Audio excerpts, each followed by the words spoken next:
I really love it when you do an activity or a lesson with children and they're fully engaged and they're like, wow, this is awesome, this is cool. Our school applied for the Genesis School Gen Trust grant because we had an existing project. We were monitoring the estuary and we wanted to take that project to the next level.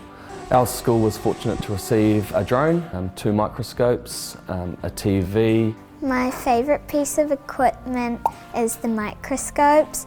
My favourite equipment is the drone. The most interesting thing that I look under the microscope is probably the crab claw. We're going to use the drone to see what happens between seasons and terms and what changes within the estuary. The microscope's going to be used for bringing specimens back from the estuary that we can showcase on our TV.